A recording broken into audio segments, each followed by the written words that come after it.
Eureka! Nous allons voir ensemble comment enlever une souche. Voici les différentes étapes à suivre.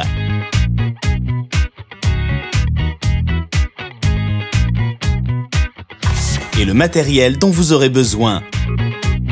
Des gants, une pioche, une hache, un tire-fort avec 2 chaînes avec manille, des sacs de poubelle noirs, du chlorate de soude et une perceuse.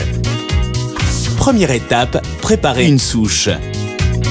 À l'aide d'une pioche, creusez autour de la souche pour la dégager au maximum. Coupez à la hache toutes les racines principales à une trentaine de centimètres du tronc.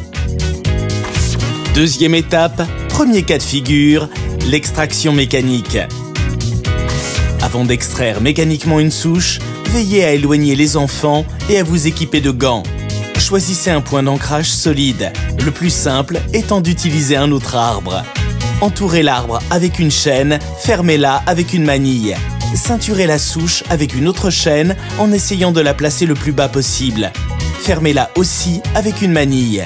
Réunissez les 2 chaînes à l'aide du tire-fort. Manœuvrez le tire-fort en agissant sur le levier.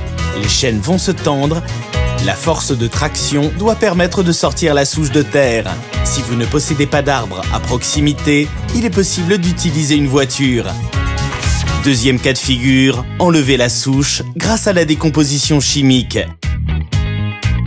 Percez des trous dans votre souche avec une perceuse à raison d'un trou tous les 10 cm sur une profondeur de 20 cm. Versez-y du chlorate de soude. Bouchez hermétiquement chaque trou en y enfonçant un bouchon de liège. Troisième cas de figure, utilisez une méthode naturelle. Cette méthode demande de la patience, mais elle est entièrement écologique et très économique. Recouvrez la souche d'un plastique noir pour que la lumière ne passe pas. Laissez agir champignons, vers et le reste. Attendez et attendez encore. Elle finira par se ramollir. Utilisez alors la pioche pour la détruire.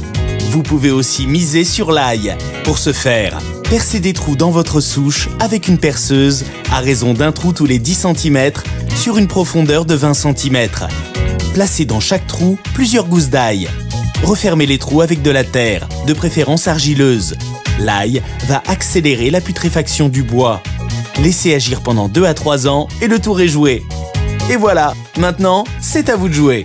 Sur Eureka.fr, vos questions sont entre de bonnes mains.